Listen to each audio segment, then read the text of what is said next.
কিন্তু উন্নয়ন করতে তো পারিনি বাবা। এখন তো বর্তমানে আমরা আগে যে পঙ্গু ছিলাম এখনও সেই পঙ্গু আমরা। 15,000 টাকা লোন করছি ওখানে, এখন এই 15,000 টাকা লোন পরিশোধ করে গেলে বাইরে আবার 5,000 টাকা লাভ সহ 20,000 টাকা নেওয়া লাগবে। বাংলাদেশ রুরাল ডেভেলপমেন্ট বোর্ড, যেটি বিআরডিবি নামে পরিচিত, বাংলাদেশ পল্লী উন্নয়ন বোর্ডের সৈয়দপুর উপজেলা শাখার যে পল্লী জীবিকায়ন কর্মসূচি, আমার পাশে দেখতে পাচ্ছেন আপনার, প্রকল্প তৃতীয় পর্যায়ে অর্থাৎ থার্ড ফেজ চলছে। এখানে আমরা যে জিনিসটি জানতে পেলাম সেটি হচ্ছে টোটাল 48টি দল আছে সৈয়দপুর উপজেলার 5টি ইউনিয়নের মধ্যে। 4টি ইউনিয়নে তাদের কার্যক্রম চলছে।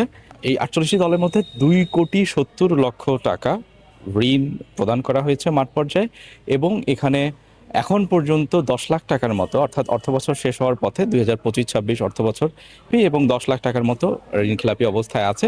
একেবারেই উত্তোলন করা সম্ভব হচ্ছে না। 3 লক্ষ টাকা, এই 3 লক্ষ টাকার মধ্যে কামারপুকুর ইউনিয়নের 5টা দলের মধ্যে সবচেয়ে বেশি কিন্তু এই ঋণখেলাপি আছে, এবং বাঙালিপুর ইউনিয়নের একটি দলের মধ্যে ঋণখেলাপি আছে, যেটি 3 লক্ষ টাকার মতো। তো 2025-26 অর্থ বছরে এখানকার যারা প্রকল্প কর্মকর্তারা আছেন তারা দাবি করছেন যে তারা এই টাকাটা খুব শীঘ্রই বা সহসাই উত্তোলন করতে পারবেন। আমরা এই 10 লাখ টাকা সময়মতো উত্তোলন না হওয়ার পেছনের কারণ অনুসন্ধানে নামি। সরাসরি কথা বলতে চাই বাংলাদেশ পল্লী উন্নয়ন বোর্ড সৈয়দপুরের ঋণ কার্যক্রমের কিস্তি আদায়কারী আবু তাহেরের সাথে। তাকে বলি আমরা তার সাথে সরাসরি মাঠে যেতে চাই এবং ঋণ কার্যক্রম দেখতে চাই, কিন্তু তিনি আমাদেরকে কোনো সহযোগিতা করলেন না, বরং আমাদের সাথে লুকোচুরি খেললেন। তার ভাই, হ্যাঁ ভাই, ফিল্ডে আছেন না অফিসে? অফিসে আছি। ও, ফিল্ড শেষ করছেন? ফিল্ডে গেছিলাম, আবার হয়তো বিকেলে যাব। বিকেলে আসবেন? কয়টার সময় আসবেন? আমি যে ভাই ওদিকে সময় দিতে পারবো না আপনার। মানে আপনি যখন এক জায়গায় যান তখন তো অন্তত 4-5 জন মেম্বার আসে না? হ্যাঁ আসে। তো ওই 4-5 জন মেম্বারের একটু তারা কি করতে পারছে, মানে লোন নিয়ে তাদের স্বাবলম্বীকরণ কতটুকু আগাইছে, তাদের একটু বক্তব্য নিতে হইতো। এখন আমি একা গিয়ে তো ওখানে 1-2 জন বাড়ি গিয়ে তো সময় লাগবে। আমি যে সোসাইটিতে যাবো ওখানে তো কালেকশন মানে সকালে এক প্রকার হয়ে গেছে, এখন হয়তো যাবো। আমি আপনাকে বলছিলাম এই জন্য যে আপনি যখন যাবেন আমাকে একটু জানায়েন, কারণ আপনার সময়টা তো আর আমি জানি না কোন সময় আপনি যান। আসলে পরে আর খবর নেওয়া হয়নি তো।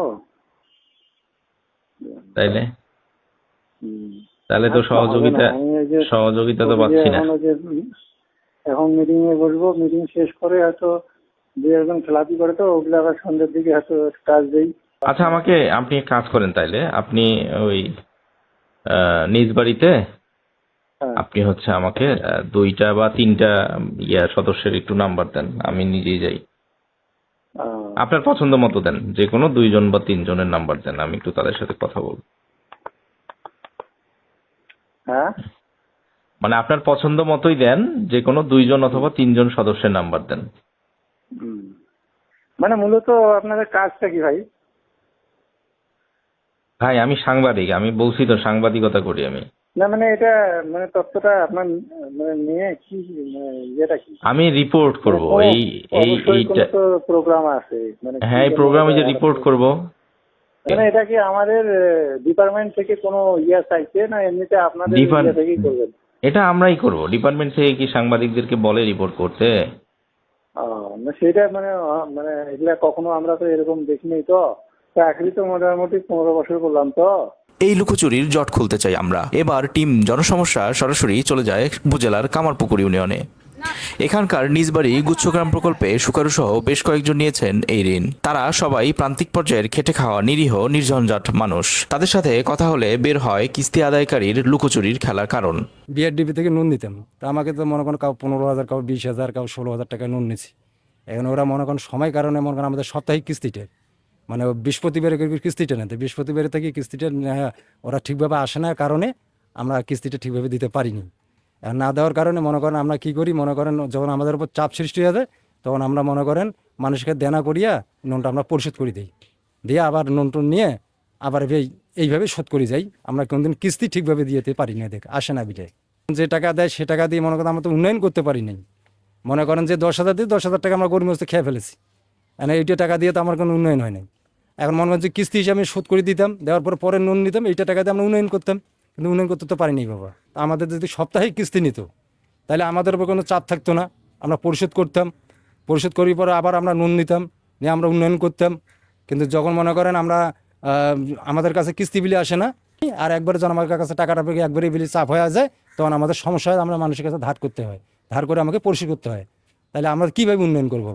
আমরা লোনটা নিছি 10,000 টাকা নিয়ে কোনো তো মনে করেন লাভ করতেও পারি নাই। আর অথচ কিস্তি সপ্তাহে সপ্তাহে কিস্তি দেওয়ার কথা ছিল, ওরা তো আসে নাই কিস্তি বিলিয়ে। হয়তো আমরা সে টাকাটা দিয়ে কোনো একটা হাঁস মুরগিও করতে পারি নাই ঠিক মতন, একটা গরু ছাগলও করতে পারি নাই ঠিক মতন। হ্যাঁ, এইভাবে তোমার আমাদের টাকাটা তো ব্যয় হয়ে চলে গিয়েছে। আর এখন আপনাকে আমাদের এই যে উপর থেকে চাপ আসেছে, টাকাটা একবারে দেওয়ার চাইতেছে উনি। আর আমরা এইভাবে টাকাটা একবারে কোথায় থেকে দেবো, কী বলেন? তা এখন আমাকে বাধ্য মতন কী করা লাগে, অন্য জঙ্গার কাছ থেকে গিয়া 10,000 টাকা বা 15,000 টাকা নিয়ে দেওয়া লাগে। আর তাক ফির আবার কী করি, ওই সেখান থেকে উঠি ফির আবার শোধ করছি। হ্যাঁ, ওই আবার এই টাকাটা এইভাবে কিন্তু আখড়ি গিয়েছে, আসেও নেই, দেয়ও নেই, নেয়ও নেই। হ্যাঁ, এখন তো বর্তমানে আমরা আগে যে পঙ্গু ছিলাম, এখনও সেই পঙ্গু আমরা।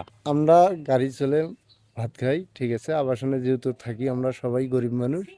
এখন মনে করেন বছরের শেষে 15,000 টাকা লাভ নিয়েছি, এয়ার লোন নিয়েছি বিআরডিবি থেকে, মানে সংসারে কাজ করছি। এখন মনে করেন যদি সাপ্তাহিক কিস্তি নিত তাইলে মনে করেন গাড়ি চলে দিতে পারতাম। এখন দেখা গেল এখন সাপ্তাহিক যেহেতু আসে না, এখন দেখা গেল সাপ্তাহিক আসে না, এখন বছরের শেষে আসে। এখন বছরের শেষে যেহেতু আসে, বছরের শেষে আসে হুট করে টাকা চাইলে তো আমরা দিতে পারবো না। আর হুট করে এখন এই টাকা চাওয়ার গেলে এখন দেখা গেল 15,000 টাকা লোন করছি ওখানে। এখন এই 15,000 টাকা লোন পরিশোধ করে গেলে বাইরে আবার 5,000 টাকা লাভ সহ 20,000 টাকা দেওয়া লাগে তাকে। এখন এই টাকাটা আমাদের গরিব মানুষের উপর চাপ হয় না। আর প্রতি সপ্তাহে যদি আসতো তাহলে মনে করেন যা কিস্তি হইতো কম বেশি করে দিয়ে দিতাম, তাহলে তো আমরাও ব্যাক পাইতাম না, ওর কিস্তিও চলে যেত। ফিউ বছরের শেষে আবার টাকা নিয়ে আবার অন্য একটা কাজ করতাম, কিন্তু সেটা তো আর আমাদের হইতেছে না। তো এখানে থাকি তো আবার মনে করেন যা ইয়ে করি তার চেয়ে আরো বরঞ্চ ক্ষতি। যা ভ্যান চলে কামাই করি, সর্বশেষ কবে আসছিল ওরা? এই প্রায় না হইলো বোধ হয় 6 মাস আগে। 6 মাস আগে। 6 মাস আগে আছে, হুট করে এসে কাছে পরিশোধ করা লাগবে। তারপরেও মনে করেন হুট করি তো আর পরিশোধ করে দিতে পারি নাই, আর লাস্টে 500 টাকা দিছি। এখন মনে করেন সেদিনও বলছি সাপ্তাহিক যেহেতু কিস্তি আপনারা নিতেছেন না, তো এইভাবে তো হুট করে দেওয়া যাবে না, তো সাপ্তাহিক আসি কিস্তি নিয়ে যান, তাহলে কারো গায়ে বাঁধবে না। আর যেহেতু সরকারি টাকা আমরা নিছি, আমাকে পরিশোধ করতেই হবে। আমরা কিস্তি নেওয়ার জন্য ওই সাময়িক শ্রেণীর সময় আসছিল, মানে আর বর্তমান এখন ভিতরে হ্যাঁ ঈদুল ফিতরের সময় আসছিল, এর মধ্যে আর আইসে নাই ওরা। সরকারি প্রকল্পের টাকা আদায়ে প্রকল্প সংশ্লিষ্টদের এমন গাফিলতি এবং যাচ্ছেতাই মনোভাবের কারণে যারা ঋণ নিচ্ছেন তারা তো উপকৃত হতে পারছেনই না, বরং শেষ সময়ে এসে মামলা থেকে বাঁচতে সুদের উপর টাকা নিয়ে এই ঋণ পরিশোধ করছেন। আবার অনেকেই অনিয়মিত কিস্তি সংগ্রহের কারণে ঋণ পরিশোধে আগ্রহ হারাচ্ছেন, ফলে ঋণ গ্রহীতাদের অনেকেই পড়ছেন আইনি জটিলতায়। প্রশ্ন হলো দায়টা আসলে কার? ডেস্ক রিপোর্ট, জনসমস্যা, সৈয়দপুর।